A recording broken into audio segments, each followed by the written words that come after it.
My name's Harper, and up until a few weeks ago, I thought I had it all figured out. Solid job? Check. Comfortable apartment in downtown Chicago? Check. Boyfriend of 3 years who I thought might be the one? Big, embarrassing, neon-lit check. I worked as a junior strategist at Alden & West, a fast-growing marketing firm that prided itself on being disruptive. Whatever that meant. But the job was stable, my boss wasn't a tyrant, and I liked the people I worked with, especially Zoe. She was one of those chaotic good types, all loud earrings and big opinions, and she became my closest friend when I moved here after college. And then there was Matt, tall, charming, and as it turns out, a professional bullshitter. We met during my senior year of college. He was charismatic in that lazy, confident way guys can be when they've never had to try too hard. A month after graduation, we signed a lease together. I was working full-time. He was between opportunities, which turned out to mean freelance couch critic. Still, I thought things were good. I really did. That was until Zoe's birthday. The party was at this fancy rooftop lounge with mood lighting and overpriced cocktails. I was 3 tequila sodas in and riding the high of office gossip and good music. Just needed a quick bathroom break. I cut through a hallway near the coat room, humming to myself, and that's when I saw them. A couple tangled up in each other. His back was to me, but something about the way he tilted his head when he laughed it sparked something familiar. Then he turned slightly. My heart slammed into my ribs so hard I actually stumbled backward. It was Matt, my Matt, and he wasn't alone. He was pressed up against a woman with bleached blonde curls and a glittery green dress. I wouldn't have dared wear sober. Her hands were tangled in his shirt, like they'd done this before often. I didn't even think. I just reacted. Are you serious right now? I practically barked, the words slicing through the low hum of music like a knife. Matt jerked away from her like I'd dumped a bucket of ice water over his head. His face drained of color. Harper, wait. No, I snapped, voice trembling but loud enough to make the blonde step back. Don't even try the "it's not what it looks like" garbage. The silence in that hallway? Deafening. People were watching. I didn't care. You're done. I want your crap out of my apartment by tomorrow, I said deadpan. Can we please just talk? At home? Home? I laughed bitterly. You mean the place I pay for while you pretend to job hunt from the couch? I turned and left before he could say anything else. Zoe followed me outside, flagged down a rideshare, and rubbed my back as I tried not to cry. It didn't work. The second I walked into my apartment surrounded by his things, I crumbled. The next 2 weeks were a blur of spreadsheets, overtime, and pretending I was totally fine. I wasn't. But crying in a conference room didn't exactly scream promotion ready. What hurt the most wasn't losing Matt. It was realizing I'd built my whole life here, and for what? Chicago was just a city where I worked. My roots? They were back in Maple Hollow, a sleepy little town 2 hours outside Albany, where I grew up chasing fireflies and baking with my dad on weekends. That house, his house, was still mine. He left it to me when he died of lung cancer during my second year of college. I was 20 and numb. By the time I made it home, he was already gone. After the funeral, I returned to school and tried to pick up the pieces. My mom stayed in the house alone for about a year before dropping a bomb. She was remarrying. His name was Dennis, widower. 2 kids. And just like that, our little house became their house. She begged me to be happy for her, to give Dennis and his teens, Leah and Connor, a chance. I tried. I really did. But it never felt like home again after that. I visited for holidays, smiled at dinners, and left as soon as I could. Now, in the quiet aftermath of heartbreak, I found myself scrolling through Zillow, wondering why I hadn't left Chicago sooner. My company had a branch in Albany. It wouldn't be hard to transfer. So, I did something crazy. I called my manager, Paula, and asked to meet. When I sat across from her at that cafe near the office, I didn't beat around the bush. I'd like to transfer to the Albany branch, I said, nerves doing cartwheels in my chest. She sipped her coffee, then smiled softly. I'm not surprised. That shocked me. You're one of our best, she continued. But you've been distracted. You're chasing something, Harper. Maybe it's time. 3 days later, the paperwork was done. Slight pay cut, but the lower cost of living would more than make up for it. That night, I called Mom. "Hey, so, I'm moving back home," I told her. There was a pause. "Oh, when? 2 weeks. I just thought I'd give you a heads up so you could get my room ready." Another pause longer this time. "Well, Leah's been using that room for school, but we'll figure something out." It stung more than I expected. "It's my house, Mom," I said gently. "Of course, it's just sudden, but we'll make room." I wasn't convinced, but I wasn't backing down either. Packing was therapeutic in a weird way. I dumped every reminder of Matt into a donation box. My lease ended perfectly with my transfer timeline. Sold the furniture, packed up my car, and had one last round of drinks with Zoe. "This is good," she said, hugging me tight. "Go find peace, and maybe a hot lumberjack. I'll settle for working plumbing and no emotional vampires." The drive to Maple Hollow took 5 hours and change. As I pulled into the driveway, a lump formed in my throat. The house was weathered but still stood proud. Blue shutters, cracked steps, weeds choking the rose bushes Dad used to baby. My fingers clenched the steering wheel. Then the door opened. "Harper!" Mom called, stepping out with arms wide. I climbed out and hugged her. She smelled like peppermint and old laundry, just like I remembered. Dennis hovered behind her. Same bushy mustache, same disapproving glance at my overstuffed car. "Looks like someone brought the whole city with them," he muttered. I bit back a snarky reply, "Just essentials." Leah moved her stuff to the guest room, Mom added quickly. "Your room's ready, thanks." Inside, the place felt unfamiliar. The furniture was rearranged. The family photos replaced with Dennis's creepy porcelain cat collection. Leah and Connor appeared at the top of the stairs. Connor gave me a nod. Hey, I replied. He'd grown. Leah, arms crossed, raised an eyebrow. "So you're actually moving in?" "Leah!" Mom hissed. "What?" I had to give up my setup for this. I didn't reply. I just grabbed a box and walked past her. Dinner was awkward. Dennis talked about his new shed. Connor played on his phone. Leah pushed peas around her plate. "So," Dennis finally said, "how long you planning to stay?" I set down my fork. "Indefinitely. This is home now." They all exchanged looks. Mom smiled tightly. "We'll adjust." Leah rolled her eyes. "Guess I'll go dig my vanity out of the closet." Nobody told her not to. And I realized this wasn't going to be a warm welcome, but I wasn't here for them. This house is mine, and I was here to take it back. The first few days back in Maple Hollow were a strange mixture of nostalgia and suffocating discomfort. The house was too quiet, at least, too quiet for what it should have been. For all the years I'd spent here, it never truly felt like mine once Dad passed. But now, it felt like everything had changed. Or rather, it had stayed the same. And I had just grown into someone who didn't fit here anymore. Mom was in her usual routine, moving furniture, rearranging picture frames, making everything look perfect on the outside. I could tell she was trying hard to convince herself this was her home now, and not just the place where she and Dennis were trying to stitch together a life after everything fell apart. I'd spent years avoiding coming back, and yet, somehow, the moment I walked through that front door, it felt like nothing had shifted for her. Leah was busy sulking in her room. The guest room, my room, was a disaster. A pile of her clothes lay half dumped on the bed, and the desk I had left untouched for 2 years was now half covered with beauty products and textbooks. I didn't recognize Connor? Well, he was somewhere, probably in front of a screen.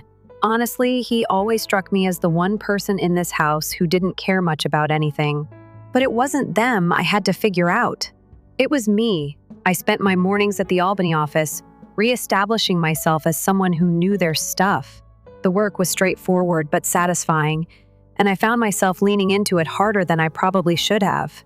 It gave me a sense of control, of normalcy. The hours flew by. My manager, Paula, was a godsend helping me settle in, always checking in to make sure I was adjusting okay. I even started meeting up with old high school friends after work. Megan, my best friend from back in the day, was a nurse now, and we'd grab coffee every other day. She had the same energy, same wild laugh that could make the whole world feel like it was in on a joke. Only we understood. But at night, when I came back to the house, It was like I was stepping into another world, a world where I didn't belong anymore. That first weekend back, Mom had this idea. "Let's have a family dinner," she suggested as she walked into the living room one afternoon, her voice a little too eager. "You mean the 5 of us?" I asked, trying to hide the sarcasm. I wasn't trying to be rude, but she'd known me long enough to read between the lines. "Yes," she nodded. "We're all family now, Harper." The word family tasted sour on my tongue, but I smiled. "Sure, why not? I'll even cook." It wasn't like they were going to give me a choice anyway. Dinner was a painfully awkward affair. Dennis went on about his day, blabbering about how his new shed project was coming along. Leah picked at her food, barely speaking unless it was to complain about having to help her mom set the table. I could feel the eyes of my mom and Dennis on me every time I said something that didn't align with what they expected from the old me. But I wasn't the old me, not anymore. "What about your work, Harper?" Dennis asked suddenly, interrupting the uncomfortable silence. "Oh, it's good," I said, popping another bite of food into my mouth. "I've been working with a great team in Albany. It's nice to finally focus on what I want to do." I wasn't lying. It was nice. But the conversation immediately shifted, with Dennis and Leah discussing the next family vacation, which, of course, I wasn't invited to. Later that night, after they'd all gone to bed, I couldn't sleep. My mind was racing. Everything in me screamed that something had to change. I sat up in bed and stared at the ceiling, my thoughts spinning in circles. I was supposed to be content with being the daughter who came back home to fit into this place that no longer felt like it had anything to do with me. It wasn't that I hated them, or that I wanted to make trouble. It was that I needed to reclaim something. I needed to find the Harper the first used to be the one who didn't apologize for existing. I pulled my phone out and scrolled through my contacts, stopping when I reached Megan's name. I hesitated, then tapped her name and sent a quick message, "Hey, let's grab drinks tomorrow." "We need to talk," she responded almost immediately. "Of course. What's up? Something's off here. I don't know how to deal with it yet, but I need a break from this. Everything." The next day, we met at this little dive bar in town, the kind with neon lights and greasy bar food. Megan slid into the booth across from me and raised an eyebrow. "You look like you've been carrying the weight of the world on your shoulders. What's going on?" I didn't hold back. I told her everything about Matt, about coming back home, about how empty this place felt despite being surrounded by people. "Damn," Megan said after a long pause. "That's a lot, but here's what I think. You can't keep putting everyone else first, especially after how things went down with Matt. You've got to start putting yourself first. This house, it's yours. No one gets to take that from you." I nodded slowly, her words sinking in deeper than I was willing to admit. "You're right," I said, finally meeting her eyes. "I need to stop living in their world and start building mine again. I just don't know how yet." "You will," she said, her voice soft but firm. "But you've got to let go of this need to please everyone. You don't owe them anything, especially not your peace of mind." I went home that night with a new resolve. I wasn't going to let my mother's new family rearrange my life. I had my own path to follow now, and if they couldn't accept it, that was their problem. The next morning, I marched into the living room where my mom was organizing the kitchen drawers. "I need to talk," I said, sitting down across from her. She stopped what she was doing and raised her eyebrows. "About what?" "About my room," I said, voice steady. "I'm taking it back." Her face froze. "Harper? No. Listen," I cut her off. "I've been here 2 weeks, and I've kept quiet because I didn't want to make waves. But I'm not doing this anymore. I'm not playing nice. I'm taking back my space. And you and Dennis need to figure out where Leah's going to go. This is my house, and I'm not going to let anyone treat me like a guest in it." She stared at me for a long moment. Finally, she sighed. "You're right. I'm sorry. I could have sworn I saw a flicker of something in her eyes, guilt maybe? Or just the realization that things had changed. I'm glad you see it that way," I said softly, standing up. "But we're not doing this your way anymore." Later that day, I called a local moving company to arrange a few changes around the house. I needed to make it mine again, not just physically, but emotionally. I rearranged the furniture in the guest room, swapped out the old lamps, and cleared out the closet. By the time I was done, the house felt a little more like home again, my home. As I sat down that night on the couch, I felt a weight lift off my shoulders. I wasn't there to fight or to push anyone out. I was there to find myself again, to reclaim what was mine. Tomorrow, I'd call Paula about the new project I'd been considering. And maybe, just maybe, I'd stop being afraid of taking up space in my own life. The morning after I reclaimed my room, the house was unusually silent. No passive-aggressive slamming doors from Leah. No Dennis muttering about the coffee being too strong. Just birdsong through the slightly cracked window and the hum of the fridge. It was almost peaceful until I came downstairs. Mom stood at the kitchen island, arms folded, lips pressed into a thin line. She didn't say good morning, just gestured to the coffee pot like some kind of diplomatic olive branch. I poured myself a cup, trying to keep things civil, but the air between us was tight, like someone had turned the pressure up and forgotten to let it out. "You made your point," she said finally, not looking at me. I sipped my coffee. "What point would that be?" "That this is your house." "It is," I said calmly. She exhaled, brushing a stray hair behind her ear. "You know it hasn't felt like that for a long time, Harper. We've been here, living in it, maintaining it, while you were gone." I set my mug down. "And I'm grateful for that," I said. "Truly. But living here doesn't make it yours." She flinched. Not visibly, but I saw it in the way her shoulders dipped just slightly. "Dennis feels like he's walking on eggshells," she murmured. "Maybe he should have thought about that before treating me like a guest in my own home." She blinked, surprised at my tone. "Honestly, I was surprised too. I'm not trying to start a war," one added, "but I won't keep shrinking myself so everyone else can stay comfortable." We stood there in silence, the weight of unsaid things between us. She nodded once, like she'd expected this, even if she didn't like it. That weekend, Leah threw a tantrum. A full-blown, door-slamming, screaming down the hall kind of tantrum. She marched into the living room while I was watching a documentary, arms crossed and eyebrows practically climbing off her forehead. "I don't get why you think you can just come back and take over everything." I paused the show and turned to her. "Because I live here," she scoffed. "No, you moved in. You haven't been part of this family in years." That one stung more than I expected. "I didn't leave because I didn't care," I said. "I left because I didn't fit. I was grieving, and then suddenly there were new people living in Dad's house. I needed time." She looked at me, arms still crossed. "You think this is just your house, but it's been my home too. You don't get to walk back in and act like none of us matter." I took a deep breath.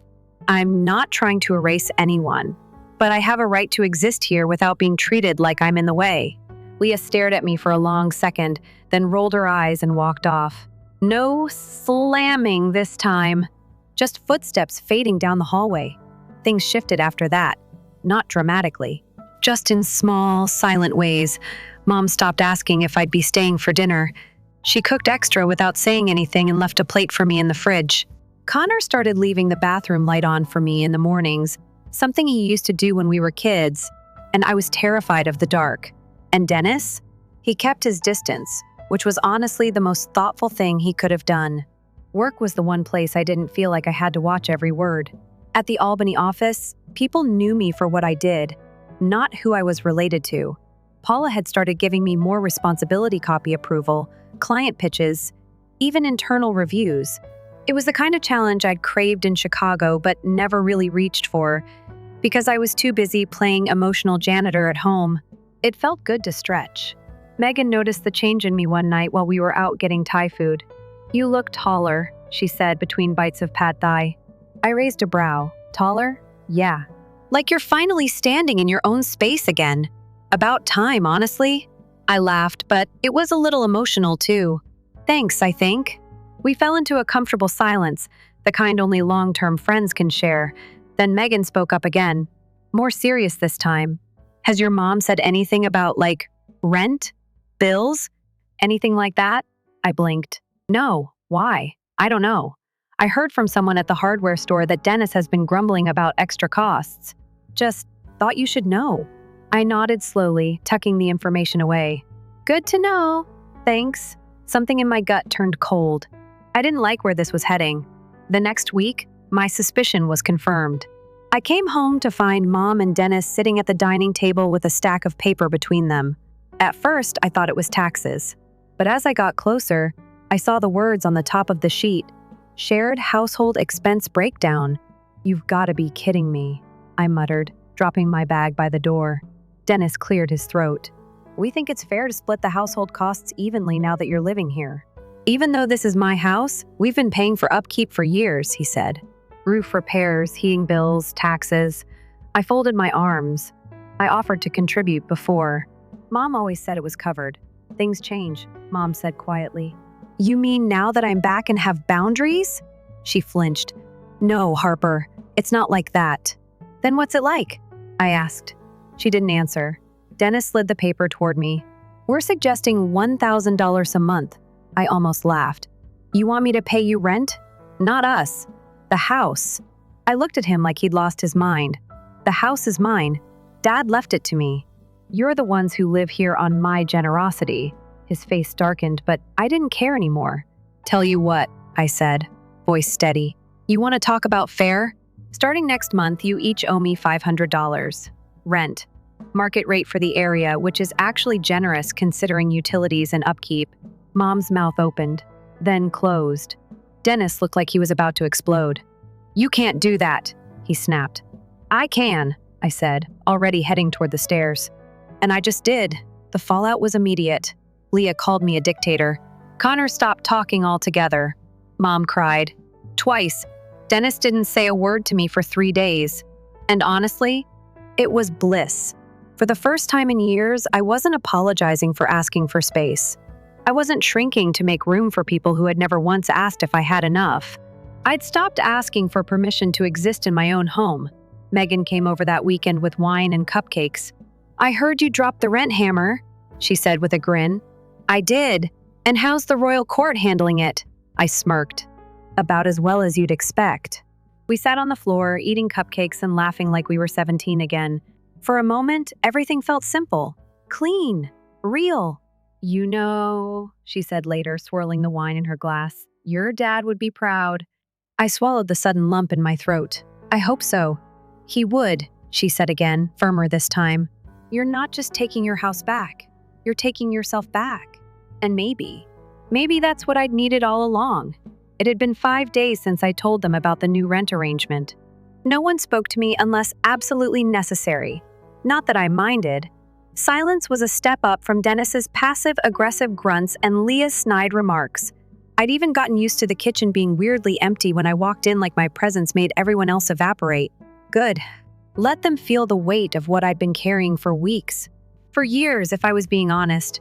But what I hadn't expected was Mom, the coldness, the distance, the fact that she, of all people, hadn't even tried to meet me halfway. I kept waiting for her to knock on my door, to pull me aside and say, okay, maybe we overstepped. But that moment never came. Instead, I found a typed letter on the kitchen table. It was addressed to me. My name was spelled in big, bold letters, like this was a memo from HR and not my own mother. I read it once, then again, and then a third time just to make sure I wasn't hallucinating. They were moving out. Not because I'd asked them to, but because they refused to pay rent. Dennis had found a small apartment on the other side of town, and they'd be gone by the end of the month. Leah would take the spare room, and Connor would have to sleep on the couch temporarily. Mom's handwriting filled the bottom of the page. This wasn't the life I pictured, Harper. But it's clear we can't coexist in that house anymore. I stared at her words for a long time. Not because I didn't understand them, but because they were exactly what I'd feared all along. That reclaiming what was mine would mean losing her. I spent that weekend in a strange limbo torn between relief and grief. Relief because finally the house would be mine in every sense. No more tiptoeing around unspoken resentment. No more feeling like a guest in the walls built by my father's hands. But grief because my mother, my own mother, had chosen distance over conversation. Megan came by Sunday night with takeout, and that sixth sense of hers dialed all the way up. You okay? She asked before she even took her coat off. They're moving out, I said, collapsing onto the couch. All of them. By the end of the month. Her brows shot up. You serious? I handed her the letter. She read it slowly, then handed it back. Well, she said carefully, I guess you won. I don't feel like I did, I admitted. Because you didn't want to win, you just wanted to be heard. Exactly. That was it. I wasn't trying to push anyone out. I just wanted them to see me. To acknowledge that maybe, just maybe, I deserved to have some say in the house that had been mine for the last 8 years. The following week passed in a blur of awkward hallway encounters and cardboard boxes. They didn't speak to me much, and I didn't force anything. I stayed out of their way, and they stayed out of mine. Until Friday. I came home from work to the sound of scraping furniture and muffled voices. The front door was propped open. Boxes were stacked along the porch. Leah was lugging a suitcase toward the car, grumbling something under her breath. I walked through the door and froze. Dennis and Mom were trying to lift the grandfather clock in the hallway, Dad's pride and joy. The one piece of furniture in the whole house he treated like a living being. "Stop," I said immediately. They both turned. "What are you doing?" I asked, my voice sharper than I intended. Dennis didn't answer. He just kept lifting. "Put it down," I said again, stepping forward. "That stays. We paid to have it fixed," he said, setting it down with a loud thunk. "It wasn't even working when your dad passed. It's still his, and it stays." Mom opened her mouth, closed it, then finally said, "Harper, it's just a clock." I stared at her, stunned. "It's not just a clock. It's the one thing he picked out for me. Don't act like that doesn't matter." She looked away. I could feel something inside me cracking, and not in the way that breaks you. More like the kind of crack that lets light in. "You've taken everything else," I said. "The space, the silence, the comfort of this home. But you don't get to take that." After a long pause, Dennis nodded. "Fine." They left it. And just like that, the last piece of my father stayed with me while the rest of them walked out the door. By Sunday, they were gone. The house was eerily quiet. The kind of silence that doesn't echo but rests. Like the walls were finally breathing again after years of holding their breath. I walked through every room, one by one, taking stock. Leah's room was empty, except for a few glittery stickers stuck to the mirror. Connor's game posters were gone. Dennis had taken the recliner he loved so much, the one I always thought was an eyesore. Mom hadn't left a note. Just a few coffee mugs in the cabinet and an empty vanilla candle on the windowsill. I sat on the edge of my bed and stared at nothing for a long time. I wasn't angry anymore. I was just done. Done trying to be understood. Done trying to prove I belonged in a space that was already mine. That week, I deep cleaned the whole house, scrubbed the baseboards, tossed every item that didn't feel like mine. I ordered new curtains, bought a secondhand dining table online, and finally got around to hanging up the framed photo of Dad and me fishing at Hollow Creek when I was 8. He looked sunburned. I looked like a wild animal in pigtails. It made me smile. Megan helped me repaint the living room a soft sage green. She brought over a toolkit and a pizza and refused to let me lift anything heavy. "This is what freedom smells like," she said, sniffing the air dramatically. I laughed. "Smells like fresh paint and pepperoni. Same thing." One night, a week after they left, I found myself standing in front of the grandfather clock, just staring at it, listening to the gentle tick it made now that it had been repaired. I ran my fingers along its polished surface. "I did it, Dad," I whispered, and I meant it. I didn't crumble. I didn't fold. I stood tall, even when it meant standing alone. And maybe that's what healing actually looks like. Not some dramatic, movie-worthy moment where everyone hugs and cries and makes up, but quiet strength, one choice at a time. The clock ticked on, steady and calm. And for the first time since I'd returned to this house, I felt steady too. The silence didn't bother me anymore. In fact, I'd started to crave it. The creak of the old stairs in the morning, the way the wind slipped through the maple trees outside my window, the occasional groan of the pipes when the shower ran too long. All of it felt right. Like the house had finally exhaled after holding itself stiff for too long. It was mine again. Not just legally, but in spirit. With the house emptied of old tension, I could finally think clearly. I could move without bumping into resentment in the hallway. I didn't realize how heavy it had all been until it was gone. I started sleeping through the night, waking up with energy I didn't recognize, cooking just for me, playing music while I made breakfast, dancing barefoot in the kitchen like I used to when I was 17. I wasn't just living here anymore, I was living. Work picked up too. Paula had noticed the change in me before I even said a word. "You seem lighter," she said one morning as I handed off a pitch deck.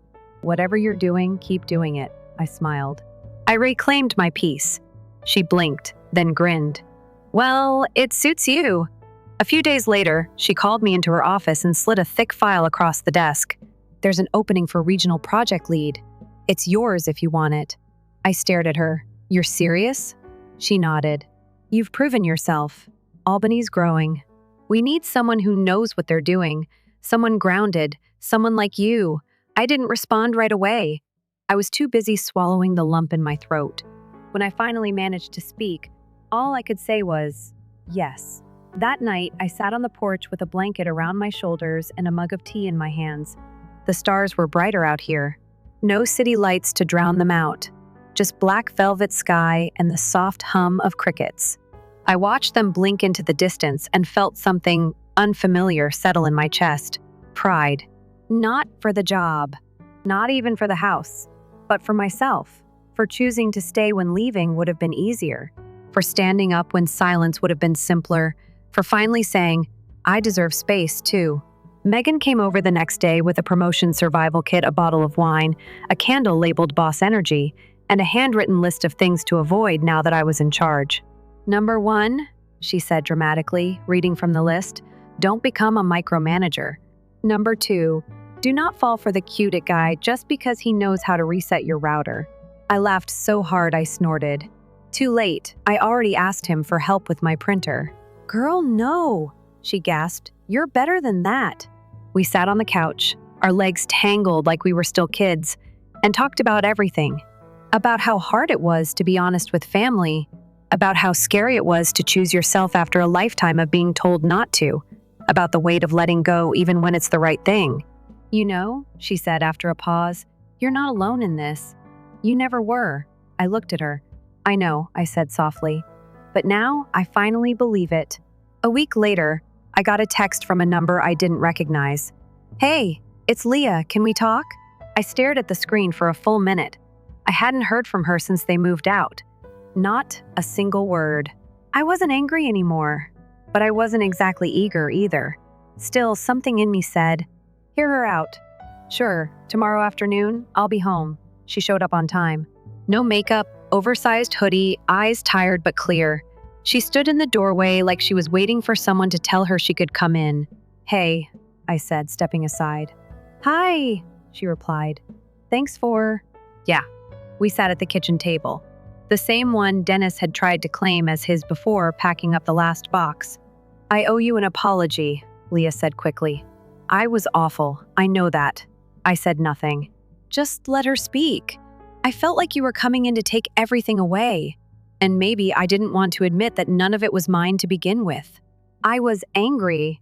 But it wasn't just about the room or the house. It was you left. And I didn't know how to fill that space. I blinked. What do you mean? I was 12 when your dad died. You were my cool older stepsister. I looked up to you. And then one day, you were gone. No calls, no visits, just gone. I felt the words hit me like rain after a drought. I didn't know, I whispered. I didn't know how to ask, she replied. And by the time I did, it felt too late. So I pretended like I didn't care. I nodded slowly, absorbing every word. I'm sorry too, I said finally. I was drowning, Leah, and I didn't know how to bring anyone else into that. So I shut down. I thought avoiding everything would keep it from hurting more. She smiled weakly. Did it? No. It just delayed the pain. We sat there, quiet again. But it wasn't tense. It was full. Leah reached into her bag and pulled out a small photo frame. Inside was a picture of us from years ago, me pushing her on a tire swing in the backyard. We were both laughing. I found this while we were packing. I thought maybe you'd want it. My throat tightened. Thank you. She stood. We're good? I nodded. We're good. Later that night, I put the photo on my bedside table. The laughter frozen in that frame didn't feel like a memory anymore. It felt like a seed. Maybe this was the start of something new.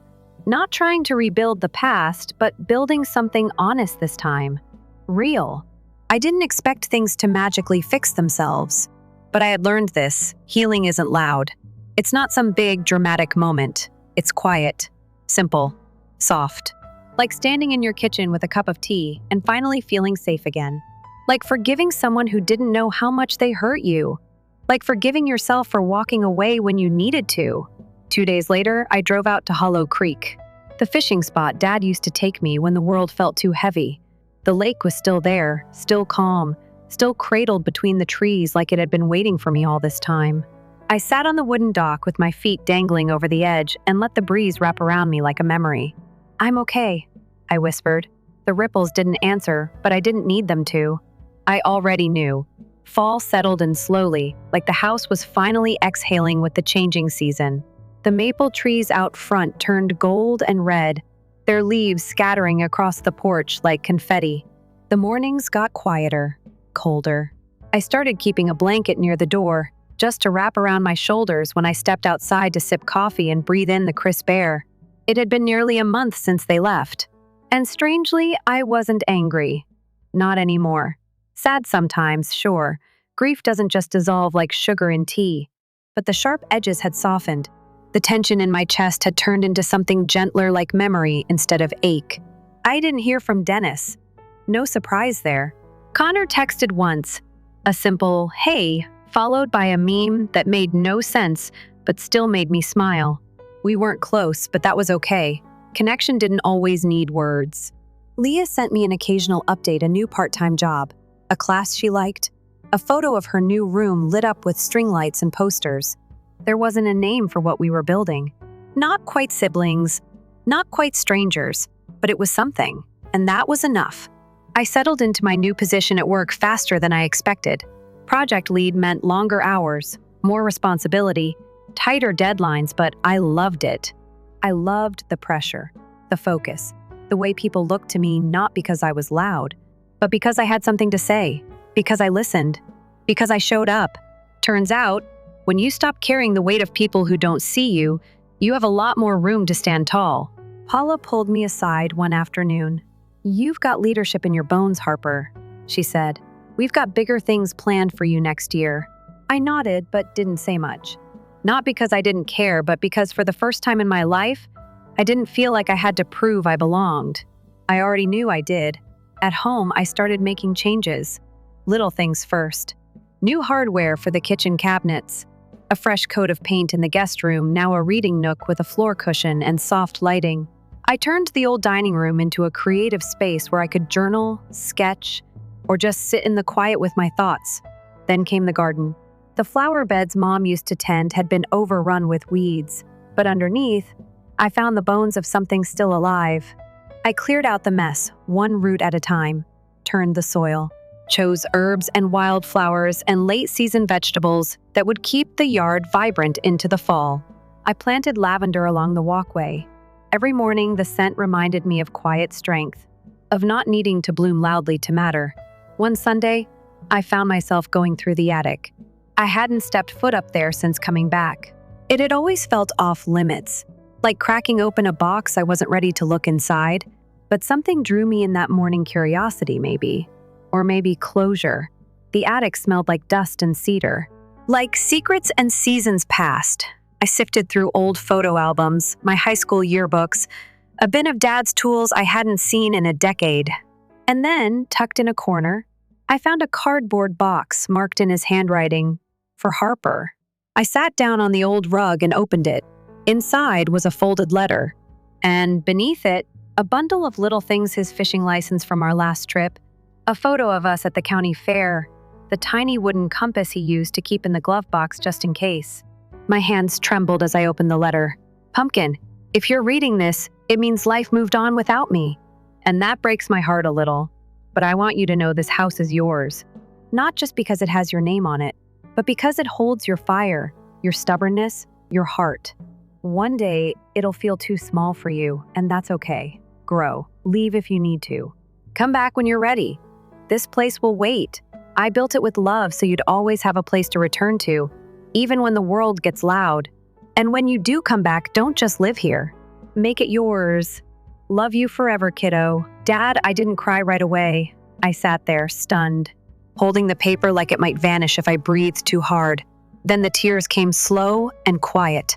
Not the kind that knock you over. the kind that let you release everything you didn't know you were holding. That letter was everything I hadn't realized I needed: permission, forgiveness, a reminder that my roots weren't tangled in old wounds, they were anchored in love. That night, I lit a candle, made a mug of cocoa, and curled up under a throw blanket in the reading nook. Outside, the wind rustled the trees, shaking loose leaves that danced across the porch like tiny messengers. I stared out at the garden, now dotted with tiny green shoots and blooms peeking through the soil. Life, I thought. It keeps showing up, even after the frost, even after you think it's done. On the first Saturday in October, Megan threw me a birthday party, just a small one. People from work, a few old classmates, no surprises, just warmth. We sat around a bonfire in the backyard, wrapped in sweaters and laughter. The air smelled like cinnamon and smoke. She handed me a small, rectangular gift, wrapped in brown paper. No card. I opened it slowly. Inside was a framed copy of my dad's letter scanned, printed on parchment and placed behind glass. "I hope that's okay," she said. "I didn't read it, I promise." "You left it out on the table one night." I nodded, throat tight. "It's more than okay." We sat side by side in silence, the kind that says everything without saying a word. When everyone else went home, Megan stayed behind to help clean up. We stood on the porch, watching the last of the embers fade. "You happy?" she asked. I smiled. "Yeah, I am. It's strange. You think reclaiming something means fighting, proving, taking back what was lost.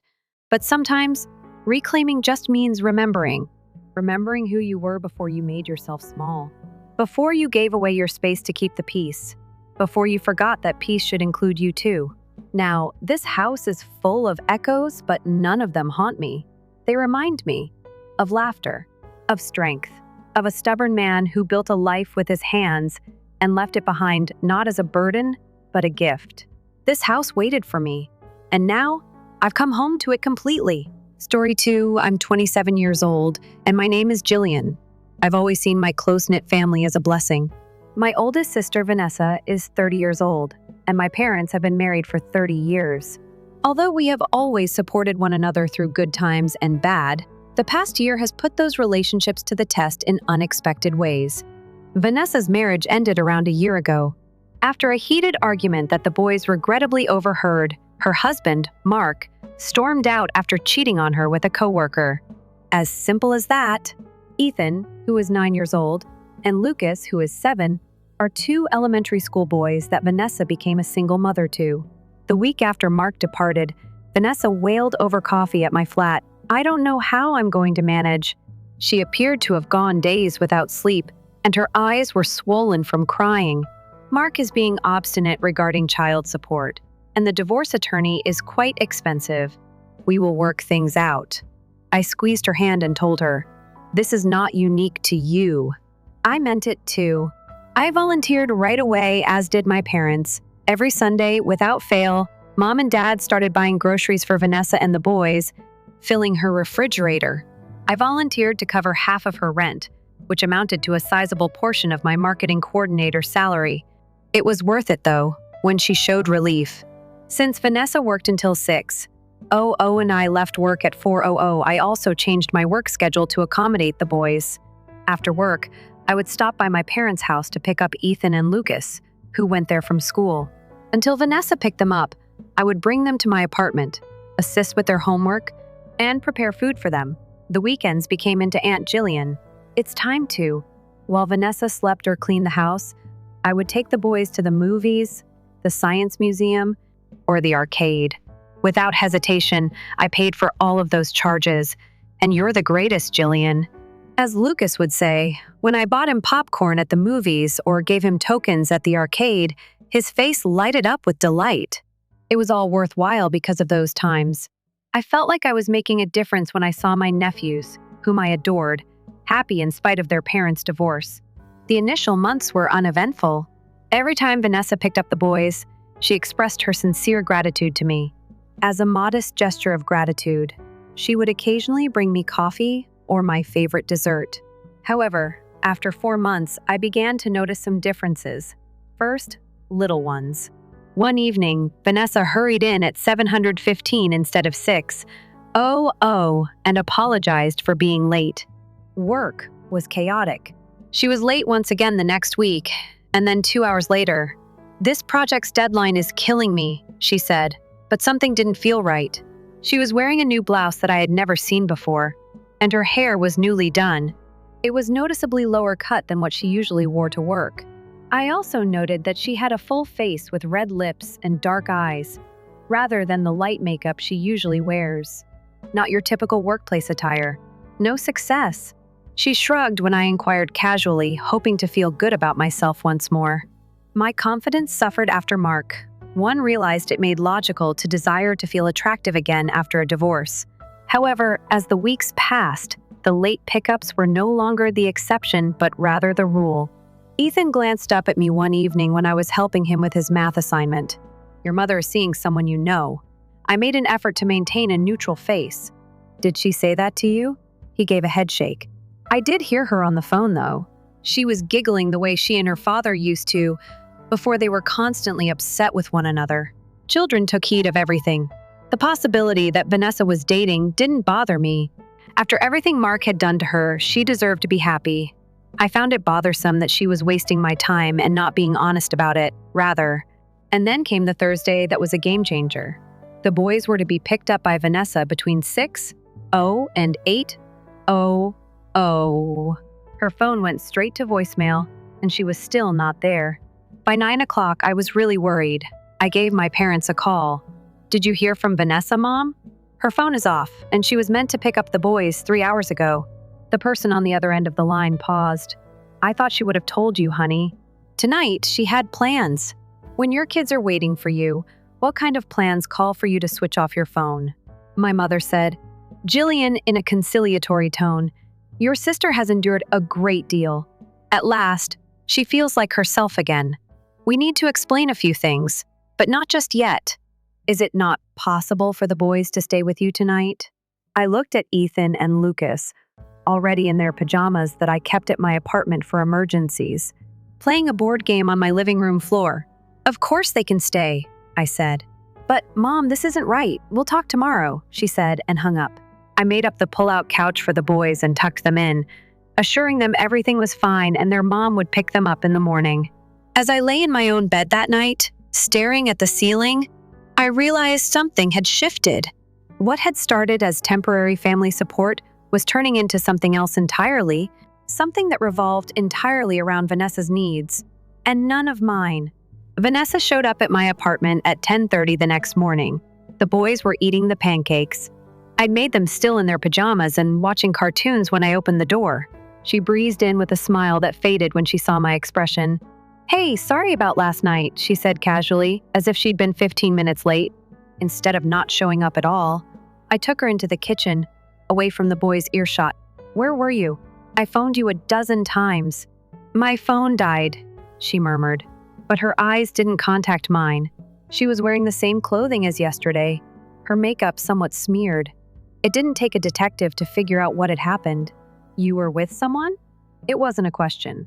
Her face brightened up suddenly, and she really giggled. "Indeed. And girl, he's fantastic. His name is Ryan. We've been seeing one other for a few weeks now. Last night was, but..." My blood pressure started to rise. "No, I'm not sure. I do know that you didn't bother to inform me that you wouldn't be coming, left your kids waiting, and shut off your phone." Vanessa's smile vanished. "You had them with you. I was certain they were secure. The point isn't that." I made an effort to speak quietly. "You can't ignore your obligations anytime you want to. Suppose I had plans. What if something had gone wrong? However, there wasn't." Defensively, she said, "You're exaggerating how serious this is. I'll inquire the next time. Are you happy now?" "No, I'm not content." "You're acting utterly carelessly." She lost it at that point. Careless. I've been working a full-time job and caring for 2 children alone. You're not familiar with that. You, free to do as you choose and living your ideal little existence. My idyllic little existence. I fired back. The one where I look after your children every weekend and evening and pay half of your rent. You weren't asked to do it. Mom's yell was so loud that the boys could surely hear her. Ethan showed up in the doorway of the kitchen, looking anxious. He was closely followed by Lucas. Vanessa changed course right away. Her expression softened. Boys, get your stuff. We're heading out. Assembling their bags, Vanessa focused her icy gaze on me. You believe that you are flawless, don't you? The angel who intervenes to rescue the day? I don't need your opinion then. Without saying another word, she slammed the door behind the lads and promised them they were leaving. I was trembling with rage as I stood in my quiet apartment. Barely 1 hour later, my phone rang. My mom was the one. You told your sister what? Without introducing herself? She requested. I responded, Hello to you too, Mom. She can't just leave her children without informing anybody, I informed her. My mom let out a deep sigh. Your sister is going through a tough moment, Jillian. After Mark ruined her confidence, she is attempting to start over. It is expected of you to assist her. You're not listening, Mom. You're not listening, are you? Family helps family. Jillian, I believed we did a better job raising you. The phone hung up. I looked incredulously at my phone. I had somehow turned into the antagonist in this tale. The weeks that followed were stressful. Even though she hardly spoke to me anymore, Vanessa still dropped the boys off with me after school. The thank yous vanished entirely. Instead, she would be late in text, serve food to the lads. It's an instruction rather than a request. I became aware of how much Vanessa's demands had taken over my life. Since I normally took the boys to the Science Museum on Saturdays, I instinctively refused my friend, Melissa's invitation to a performance. While shopping, I came across a dress that I really liked, but I returned it because the money would instead be used to pay Vanessa's rent. I now considered how every choice I made might affect my sister and my nephews. Are you up for a date? See if I can help Vanessa. Are you planning a weekend getaway? Not possible. Without weeks of preparation. My employer giving me a crucial project with a short turnaround time was the tipping point. To complete it, I would have to work through the weekend. This weekend, I am unable to watch the boys. On Thursday night, I informed Vanessa. For work, I have an urgent project. Next weekend, I'm able to take them. She nodded but had an irritated expression. All right, I'll find a solution. I was working on spreadsheets on Saturday morning when my doorbell rang. Vanessa, Ethan, and Lucas were all grinning when I opened the door. Unexpected. Before I could respond, Vanessa said. The boys were pushed forward into my apartment by her. I obstructed the entrance. I told you I couldn't today, Vanessa. I'm employed. Her grin dimmed. Only for a couple of hours. The boys brought their tablets. No, I remained steadfast. In particular, I stated that I couldn't this weekend. There's a deadline for me. Her expression changed. Anger took the place of the phony joy. You're being self-centered. After everything we've experienced, you are aware of it. I didn't move. I informed you beforehand. I am not to blame for this. She made a sudden turn to face the males. I apologize, everyone. Additionally, Jillian is not interested in hanging out with you today. She's too occupied. I did not say that. Vanessa was already dragging the lads back toward the elevator when I objected. With a deep sigh, I leaned against my door and closed it. This was the pinnacle of manipulating emotions. I tried to ignore my shame and went back to work. My phone rang 2 hours later. Jillian and Ethan were there. He spoke in a tiny, unsure voice. We're at the food court at the Westfield Mall. Mom told me to give you a call. My heart fell. Honey, where is your mother? I have to go do something with Ryan, she added. To come fetch us? She instructed us to phone you. I tightened my hold on my phone. At the mall, she left you by yourself. You would arrive immediately, she said. I felt a surge of white-hot anger. This was really careless. It was risky. In 15 minutes, I'll be there. Don't leave the food court, I advised him. All right? Remain together.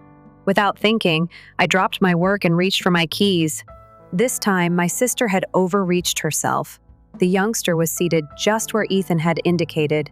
Half-eaten pretzels are in front of them at a table in the food court. Lucas?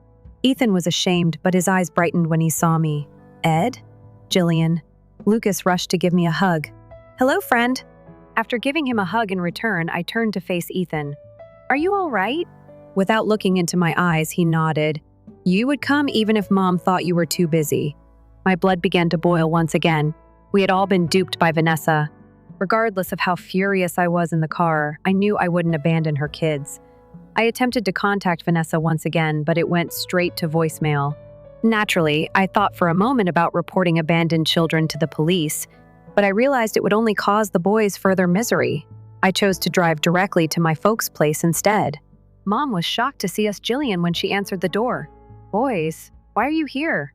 I ushered the boys inside and said, "Ask your daughter." Even though she was aware that I had a crucial business deadline today, she urged them to contact me after leaving them alone at the mall. Dad and Mom looked at each other.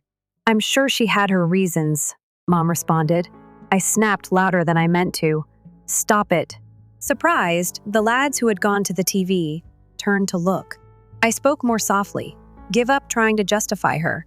This is no longer merely careless. It's a case of negligence." Mom whispered faintly. "She knew you'd come get them." "That isn't important." I informed her that I was unable to watch them today. My employment hinges on a project that is due on Monday. However, she is indifferent to my life and obligations. My father touched my shoulder. "Relax, Gil. Until Vanessa returns, we'll keep an eye on the guys." "Well, because I won't be accessible," I spoke aggressively. "After I finish my work at home, I will no longer be Vanessa's on-call babysitter." Mom's expression dimmed. "Done? What do you mean?" "I mean, I am at my breaking point, over several months. My life has been reorganized to accommodate Vanessa's requirements. Supporting her and the boys has cost me thousands of dollars, and in exchange, I'm viewed as the self-centered one for setting limits. Jillian, she needs help," Dad said. "I'm a single lady attempting to establish my own life, and she's a single mother. Why does her life have greater significance than mine?" For that, neither of them had a response. I felt both free and guilty as I left my parents' house.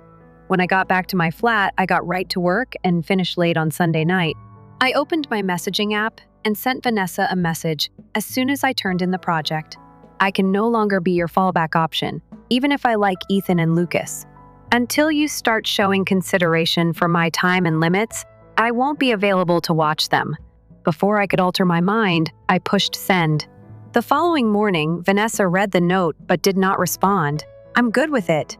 The weeks that followed were odd. I had my weekends and nights back for the first time in a year. No cartoons blasting in my living room, no bedtimes to coordinate, no schoolwork to oversee. I had forgotten what it was like to be free. I resumed going out with friends, accepting weekend breakfasts and after-work cocktails without worrying about childcare arrangements. I bought new clothing for myself guilt-free. I even enrolled in a kickboxing class that I had been considering for some months. Jason and I met there. He was the teacher, tall, with kind eyes and a simple grin. One evening after class, he asked if I wanted to go have coffee. Dinner was made out of coffee. Movie evenings evolved from dinner. We were formally dating for 3 months before I realized it. Work and kickboxing dominated my life, and Jason and I were passionate about it. Over the course of several months, Jason and I became closer. He was considerate and encouraging, always eager to learn about my day and to share his own, especially after a romantic meal at his house. My heart skipped a beat when he made that suggestion. In Hawaii, my friend owns a timeshare. He gave it to me for a fraction of the price and stated that he would not be utilizing his 2 weeks this summer. What are your thoughts, you? Me? 2 weeks of white sand beaches. Are you serious? It seemed unbelievable to me. That sounds fantastic. Each of us has saved up vacation time. He said that it will take place in around 2 weeks, in June. I answered without hesitation. Yes, without a doubt. I knew I should probably inform my family that I hadn't seen them in weeks, not since the mall incident as we made travel plans. Perhaps it was time to start a conversation. I received a call from Mom inviting me to Sunday supper. I agreed. It was weird to return to my parents' house after being gone for so long. The sound of the boys playing in the backyard, the aromas of Mom's cooking, and the family pictures hanging in the hallway. All of it made me feel anxious and nostalgic. Mom and Vanessa were cutting veggies in the kitchen. When I walked in, she hardly raised her head. "Hello," I said clumsily. She acknowledged with a nod, but said nothing. Dad hugged me when he came in from the backyard. "It's nice to see you again, child." At first, dinner was stilted. Vanessa was calm and aloof, but the boys were thrilled to see me talking about school and friends. I waited until the proper moment, letting the talk flow around me. When Mom was serving her renowned apple pie for dessert, it happened. "I've got some updates," I said, putting my fork down. "It's been a couple months since I started dating this person. Jason is his name," Mom exclaimed, truly thrilled. "That's wonderful, dear. You'll need to bring him over at some point." "Well," I went on, "in June, we will spend 2 weeks on vacation in Hawaii." There was silence at the table. The NSA then became alert and really engaged in the discussion. "Hawaii?" She said it again. "That sounds ideal." At that time, I had vacation time saved up, and the lads have summer break. I looked at her, perplexed. "What?" She smiled broadly as she turned to face her boys. "Have you heard that? Jillian is taking all of us to Hawaii, Ed." "Really?" Lucas sprang in his seat and yelled. "Will we be visiting Hawaii?" "No." With a strong gaze on Vanessa, the first said, "Jason and I are traveling to Hawaii. This excursion is for a couple." Vanessa's smile remained unwavering. "Avoid being foolish. We can all fit in here. You'll also cover the cost of our tickets, correct? You haven't assisted for months, after all." My parents were nodding along as though this made great sense, but I was still expecting them to intervene. Something broke inside of me. "No."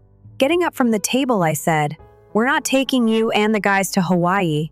This is not a family vacation, it's a romantic getaway with my partner." Mom cleared her throat. "Isn't that a little self-centered of you, Jillian? For the lads, it would mean the world." That term once more? Selfish. For months, they had been utilizing this weapon against me.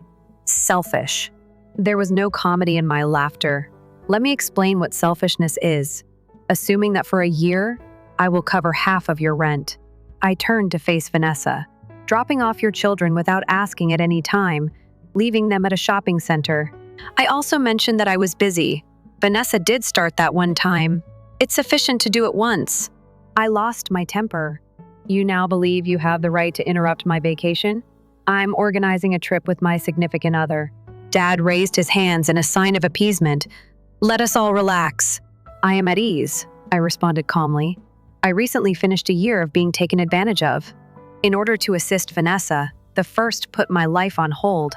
I've invested many hours and hundreds of dollars. What do I receive in exchange? Being accused of selfishness for requesting 2 weeks of alone. We are related," Mom said, as though that clarified everything. "Indeed, we are. And family members ought to respect one another's personal space. Family members shouldn't pressure one another to forgo their personal happiness." With her fists on her hips, Vanessa got to her feet. "You dare?" "No." "You dare?" I interrupted her. "You have no right to try to control me in front of the lads. How dare you teach children that taking advantage of and using people is acceptable?" I lowered my voice and turned to my nephews. "I apologize, boys. Although I understand your disappointment, this tour is only for adults. Perhaps there is something special we can do together later." Lucas's eyes were watering. Ethan, who was old enough to comprehend more of what was going on, simply looked uneasy. "I'm leaving immediately. When you're ready, appreciate my choices and my life," I told my parents. "We can have a conversation." As I drove home, I left a startled quiet in my wake. Vanessa bombarded my phone with texts, each one more guilt-inducing than the previous. "You're the reason the lads are sobbing. Family members are meant to support one another. It's unbelievable how callous you are." I switched off my phone. Jason and I were flying to Hawaii 2 weeks later.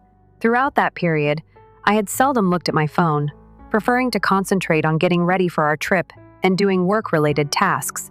When I looked, I saw that Vanessa had made a passive-aggressive status about egotistical sisters who prioritized their personal happiness over their responsibilities to their families.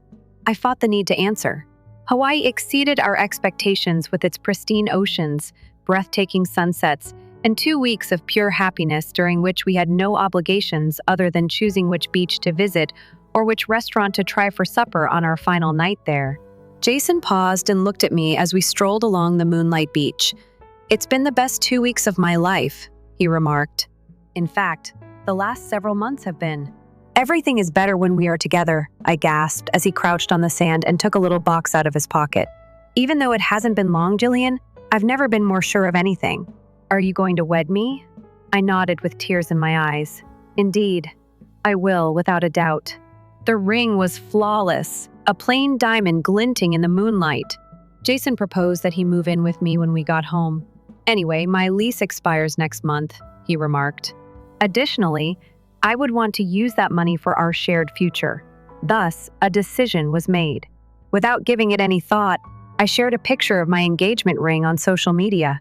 My phone rang the next day. My mom was the one. I noticed your post, Jillian. Congratulations, my love.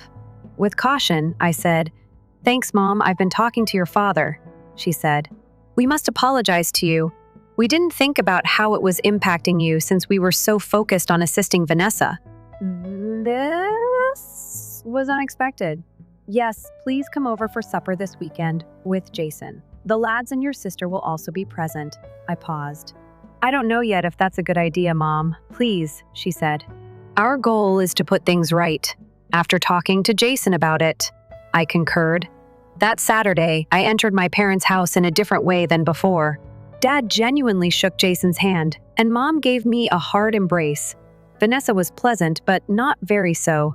But the lads were thrilled to see Jillian and me. You were much missed. Lucas threw his arms around my waist and yelled, I also missed you, friend. It was an unexpectedly nice dinner. Jason's parents tried to learn more about him by inquiring about his occupation and interests. Vanessa didn't say anything insulting, but she was silent for the most of the dinner. Mom gave Jillian and Jason a drink after dessert. We are really happy for you both. Vanessa invited me to coffee the next week, but she didn't say sorry that evening. At least we were talking again, even if our relationship was still tense. I discovered a new equilibrium in the months that followed. Even so, I only spent time with my nephews when I felt like it and on my own terms. Not because it was required of me. After establishing our lives together, Jason and I scheduled our wedding for the following year. Over time, Vanessa grew more independent. She grew more responsible with the boys, started paying her full rent, and got promoted at work. I'll never know for sure if that transformation was influenced by my refusal to back down from her. What I do know is that I improved as a sister, aunt, and spouse by at last putting my pleasure first. Setting limits because you love yourself is sometimes the most loving thing you can do for your family. Furthermore, that isn't selfish at all. It's essential. Story 3, I've always been that other daughter, and my name is Amber. You know, the person who, if at all, is acknowledged as an afterthought. I drag myself to my folks' place every Saturday for a customary family meal. However, I've been coming up with more and more reasons to avoid them recently. It was the same today. As anticipated, I parked my car in front of their small suburban house, took a big breath, and then entered. With her husband Tom standing next to her and their children Emma and Jack running about the living room, my older sister Lisa was already there. You've done it, Amber. As she adjusted the floral centerpiece, my mother hardly raised her head. No genuine welcome, no embrace. Hello, Mother. Dad? I gave my dad a nod while he was occupied discussing a sporting event with Tom. Has Lisa's parent-teacher conference reached you? Mom went into sister worship mode right away. Emma is reading 2 grade levels above her age, according to the teacher, and Jack's soccer coach believes he could be able to join the competitive squad the following season. Like a sponge, Lisa absorbed the attention with a smile. Jack was dragged to additional practice 3 times a week, and Emma and I have been doing those special reading cards every night. I sat down at the table in silence. I was hardly noticed. Nobody inquired about my life, work, or week. They never do. What they were unaware of. That was 3 months ago, yet they never bothered to inquire. At work, I closed a significant project that prevented a catastrophe for our largest client. I was given a promotion to senior project manager, a bonus of $50,000, and a pay raise that would have made Tom's large salary seem insignificant. Amber, pass the potatoes, Lisa remarked, staring at me. Poor Amber, remarked the one, still renting, still unmarried, and still a nobody. I took a drink of wine and handed the potatoes. I have another secret. In order to find an apartment to purchase, I approached my friend Rachel, a real estate agent, for assistance. With my new job and the money I had saved for a down payment, I would have no trouble getting a mortgage. However, why not inform them that they would somehow make it about Lisa? Or they would pretend to be shocked that I could afford it, which would be terrible still. The remainder of the meal went as usual. More exaltation of Lisa. Talk about Tom's work more. Additional tales of the ideal kids. I remained silent, allowing their remarks to pass me by without any effect. I had long since ceased caring what others thought. Rachel phoned me a month after that dinner to share some wonderful news. She had discovered the ideal apartment, a 2-bedroom corner unit in a developing area with a contemporary kitchen and balcony. That night, I took a tour of it and fell in love right away. "Rachel, this is it," I murmured, tracing the marble countertop with my palm. "I'd like to make a proposal." I signed the mortgage documents 2 weeks later. I had a house now. The sensation was beyond description. Pride, achievement, liberty. I considered informing my family, but I chose to hold off until the next Saturday meal. For once, I would like to convey some positive news. I took a car to my folks' place on Saturday. Something was different as I went in, yet my name is still blazing in my chest. The air was filled with a strange hum of excitement. My parents were delighted, and Lisa's children were jumping about more than normal. "What's happening?" I hung up my jacket and asked. Mom and Dad looked at each other with delight. "We've decided," Dad said. "We're all heading to Hawaii for a family vacation. You're welcome, right?" I considered it. My new job had just begun, and I hadn't had a holiday in 2 years. For a few weeks, there were no significant initiatives planned. I answered, "Yes, I can make it work." A smile sprang on Mom's face quickly. "Fantastic. Hawaii with the entire family? It will be flawless." I was surprised at how she responded. She seemed sincere in her joy at my arrival. I let myself feel included for a time, and it was a pleasant change. "We're leaving in 2 weeks," Dad said. "Before telling you, we wanted to make sure everyone could attend, even though we've been preparing this for a long." I took my unused, momentarily forgotten seat. A trip with the family may be pleasant. Perhaps things could be different apart from our normal routines, I thought. They could have a different opinion of me. As the meal went on, everyone talked about Hawaii. Things to bring, destinations to see, and things to do. I wasn't totally ignored for once. The majority of the questions I was asked were more practical than personal. "Amber, are your vacation days sufficient?" Dad inquired. "Indeed," I replied. I could take 2 weeks. I chose to postpone telling anybody about my flat until after the trip. For now, let's concentrate on Hawaii. When we returned, my new house would still be there. I was anticipating more enthusiastic conversation about our impending trip to Hawaii when I arrived at my folks' place for supper the following Saturday. Rather, I discovered Lisa seated at the table, looking wretched, her eyes swollen with tears. The children were coloring at the coffee table, unusually quiet. What took place? I put down my handbag and asked. Dad and Mom looked at each other anxiously. Lisa gave a big sniff before responding. "I had a big fight with Tom," she replied, her voice breaking. "He won't cover the cost of my Hawaii vacation. He claims that he doesn't deserve a vacation and that he isn't that exhausted from doing nothing but sitting at home." I'll wager my tongue not to bring up the fact that Lisa didn't really do much housework. Last year, Lisa complained that housekeeping caused her headaches, so Tom hired a maid. "You won't be visiting Hawaii then?" I questioned Lisa. Tragically, she shook her head. "Unless Tom has a change of heart, which he will not. He is so unyielding. It's all right." Dad gave Mom's hand a pat. "Later in the year, we'll organize another family vacation. This will not be our only opportunity." Everyone comforted Lisa about her domineering husband over the rest of the solemn supper. I said nothing. I'm experiencing an odd mixture of annoyance and pity. On the one hand, Tom shouldn't make all the decisions about how the family's money is spent. However, I knew Lisa well enough to suspect that this was not the whole story.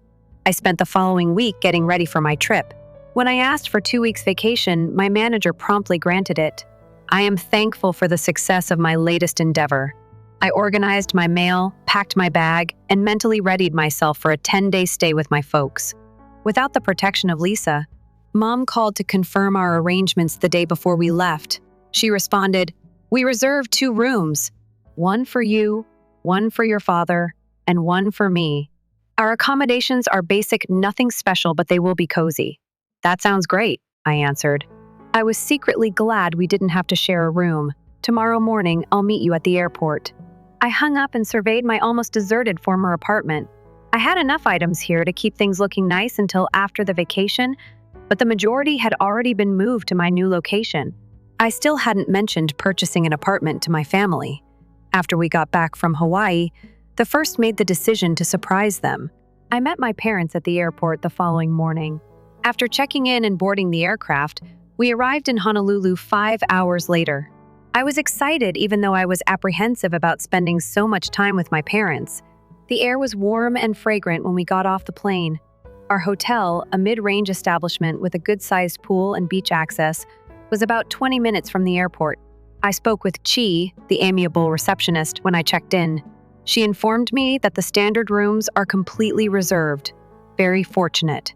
"You did so with reservations. Only our opulent penthouses, which are significantly more costly, are currently available." I accepted the keycard she gave me and nodded. I appreciate the information.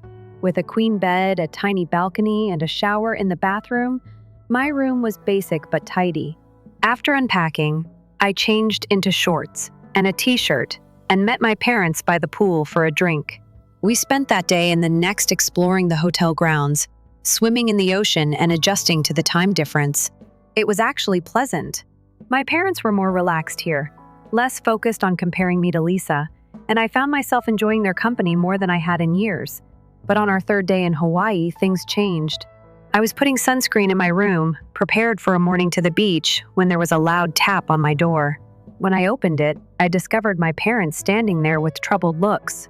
Behind them was Lisa, looking flustered, with Emma and Jack grasping her hands. "Lisa," I said, "stand." "Why are you here?" Lisa slumped dramatically into my bed. "Tom and I had another massive argument. I couldn't remain in that house another minute, so I stole some money from his wallet and bought tickets for me and the kids." "You took money from Tom?" I asked, unable to disguise my disbelief. Lisa scowled at me. "It's our money, even if he controls it all. I earned this vacation and so did the kids." Mom nodded supportively. "Of course you did, dear. Where are you staying, though?" Observing their bags, I inquired, "Have you reserved a room?" My dad and Lisa looked at each other. Lisa continued, her voice suddenly low. "That's the problem. I didn't have enough for a hotel stay, but I had enough for the flights. Perhaps the understanding of what was happening was a shock to me," I reasoned. What Kai had informed me at check-in came back to me. Every standard room is reserved. Other from the pricey penthouses, nothing is available. "That's right," Dad remarked, staring at me with an intensity that unnerved me. There was silence in the room. The faces of everyone were looking expectantly at me. Mom broke the quiet at last. "You must pack your belongings, Amber." "What?" Confident that I had misheard, I inquired. "Gather your belongings," she reiterated strongly. "Lisa needs your space, as do the kids." I examined their faces. Mom is adamant. Dad is expecting. Lisa became enraged and felt entitled. What precisely am I meant to do? I crossed my arms and asked. Dad gave a shrug. "If nothing comes up, you might be able to locate another accommodation or take an early trip home. You deserve this trip as much as Lisa does, as if that resolved everything," Mom said. "She has endured a great deal with Tom." I gaped at them in shock. "Are you serious now? Do you want me to give Lisa the room I've already paid for and am presently occupying? Because she arrived unexpectedly and took money. That's sufficient." Mom's tone was abrasive. "This cannot be discussed." Then, to my complete surprise, she went to my wardrobe, took my luggage, and started stuffing my clothing into it. "Mom, quit!" I screamed and tried to grab the suitcase from her, but she disregarded me and kept throwing my things in the bag carelessly. She put it in the hallway outside my room after zipping it up after it was filled. "There," she said. "Lisa may now settle in with the kids." Unable to comprehend what was occurring, I stood still. The children were already being instructed by Lisa to place their bags on the bed. My bed dad was carrying my toiletries into a small bag from the bathroom counter. I could have retaliated. I could have had them taken out by calling the front desk, since I was the owner of the room. I could have made a spectacle that hotel employees would have been talking about for years. However, when I looked at these individuals who were meant to be my family, I felt something inside of me shatter and then reassemble into something more solid, unambiguous, and silent. Leaving my bag in the hallway, I grabbed my purse, turned, and left. I could immediately hear Lisa and my parents talking about where to sleep. Booking the next ticket home had been my initial thought, but as I got closer to the front desk, a better plan came to me. Suddenly, I thought of the opulent penthouses Kai had described. As I walked closer, Kai glanced up, her warm grin wavering at my face. "Is everything okay, Miss Wilson?" she inquired. "Not at all. Sincerely," I said, "but I'm going to make that right. Penthouses should be accessible," you said. Her eyes became a little wider. "We do have these, however they cost a lot more than regular rooms." "How much more costly?" 2 years ago, she cited a figure that would have made me pass out, not even blinking. I responded, "I'll take one, please, your finest one." A bellhop had picked up my bag from the corridor outside my former room, and I followed him. I gasped as he opened the door to my new quarters after we rode a private elevator to the top level. The apartment was gorgeous, roomy, and well-furnished. It had floor-to-ceiling windows that provided a broad perspective of the ocean. The fully furnished kitchen and dining room were connected to the living area. There was a huge bedroom beyond that, with the largest bed I had ever seen. I poured myself a glass of the complimentary champagne, opened the bottle, and went out onto the terrace. Leaning on the railing, the sun was sinking over the water, illuminating the sky with dazzling pinks and oranges. I took a long sip after saying out loud that I toasted to myself for realizing your value. I slept on a king-sized bed with sheets that felt like clouds and slept better that night than I had in years. I awoke in the morning to a complimentary breakfast delivered by a kind Nook room service. I made the decision to go down to the beach after dining on my patio. I saw my parents and Lisa with the children close to the entrance as I was making my way across the lobby. They were leaving, perhaps in search of a cheap breakfast place, because the hotel's was too costly. Lisa was the first to notice me. "There you are, Amber." She waved as though we were just regular vacationing family members bumping into each other. I walked gently toward them, maintaining a neutral attitude. With a smug look, my mother said, "Where did you end up sleeping last night? Have you located another hotel?" At least Dad had the grace to appear a little uneasy. Before I could respond, Kai showed up next to me. "I would want to verify that you have a cabana reservation for this afternoon, Miss Wilson. We have the greatest spot on the beach allocated for you as our VIP visitor." The look on my family's faces changed from arrogance to perplexity. "VIP guest," my mom said again. Kai grinned broadly. "Indeed? Our first-class penthouse apartment is where Miss Wilson is staying. She is therefore entitled to all of our exclusive features, such as private meals at our fine dining establishment. Miss Wilson, will your family be coming to lunch with you today?" Their expressions were priceless. In fact, Lisa's mouth fell open. Mom's eyes widened. Dad seems to have ingested something nasty. "No," I responded coolly. "They will not accompany me." "Excellent," Kai responded. "Enjoy your breakfast at Rico's, my family." Feeling lighter than I had in years, I casually waved to my startled family, referring to the inexpensive eatery down the street that budget visitors frequented. That day, I took use of all the hotel's amenities. I swam in the water and received a massage in the spa lounge in my private cabana, where friendly personnel served me tropical beverages. When it got too hot outside, I didn't think about my family at all. I went back to my penthouse that night to take a shower and get ready for supper. I had brought a basic black dress that would be ideal for the hotel's gourmet restaurant, which had a dress code. A knock on my door interrupted me while I was putting on my earrings. I saw my relatives among the individuals, everyone, even the children carrying their bags in the corridor. I thought about acting like I wasn't there, but my curiosity won out. I opened the door but used my body to block the entry. "What are you looking for?" I didn't wait for an invitation before asking.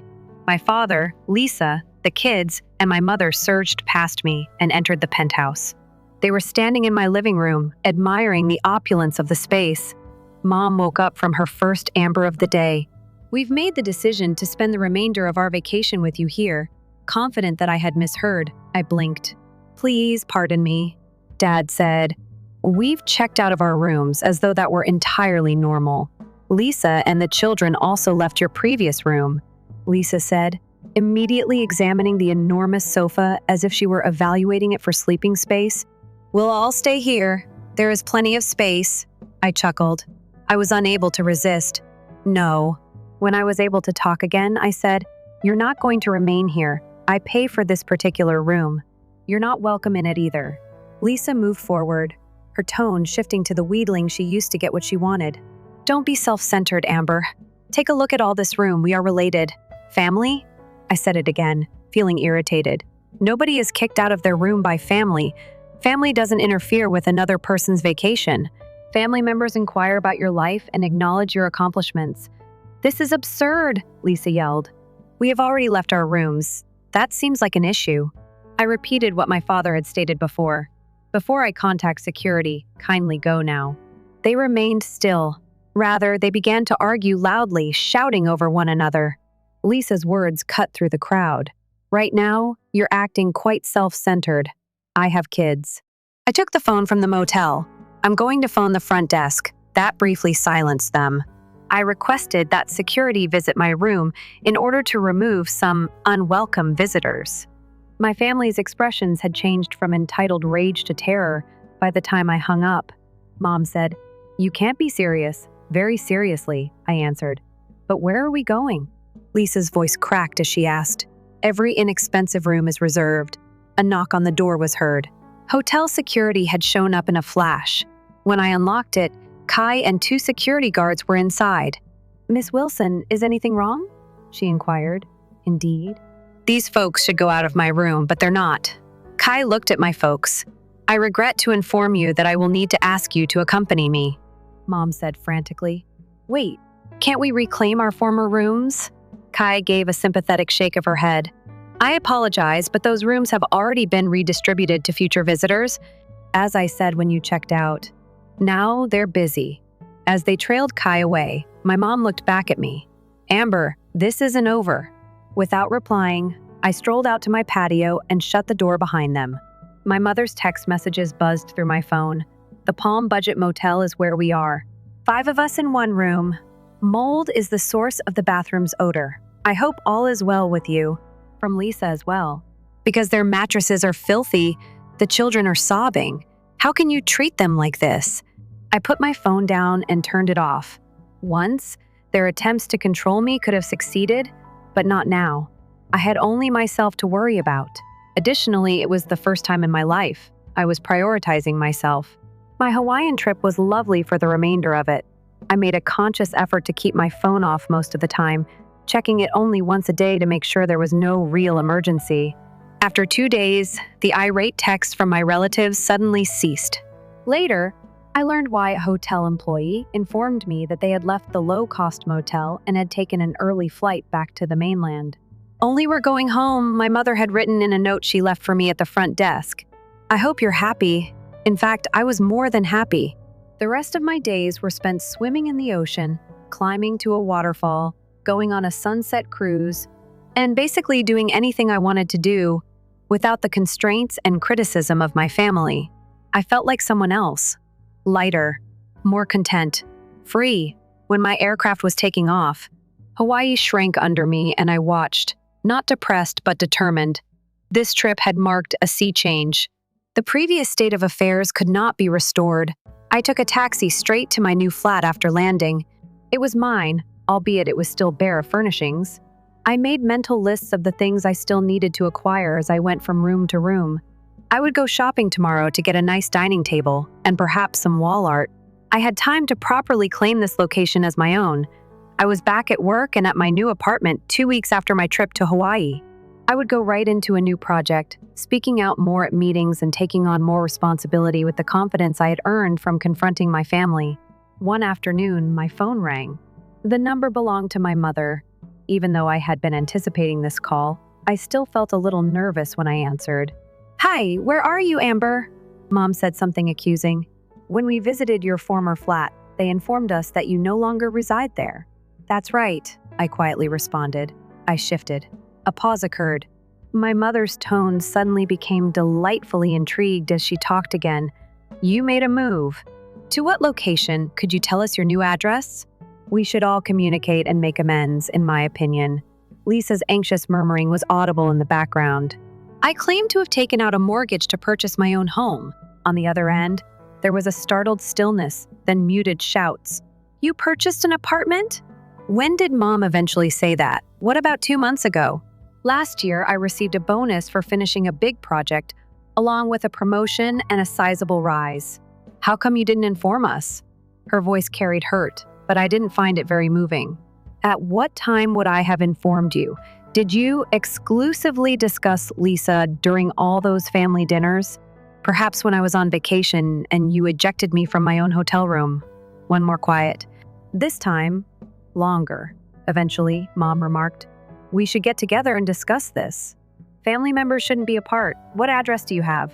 We will visit this weekend. I inhaled deeply.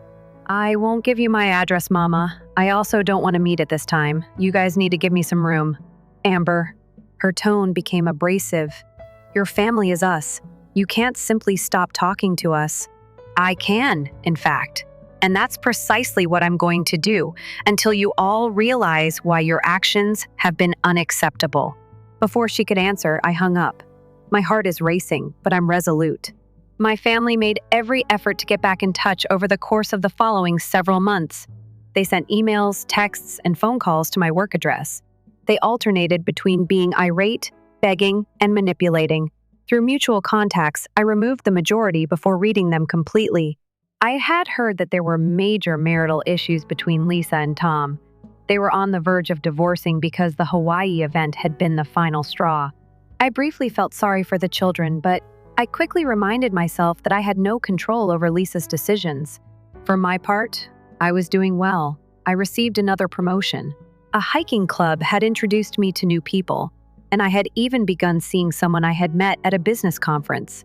I had finished furnishing and decorating my apartment to my liking. It served as my haven. I occasionally considered making amends with my family. Perhaps I would, if they demonstrated sincere regret and a desire to grow. I was not holding my breath, though, and I wasn't waiting for it to happen or putting my life on hold.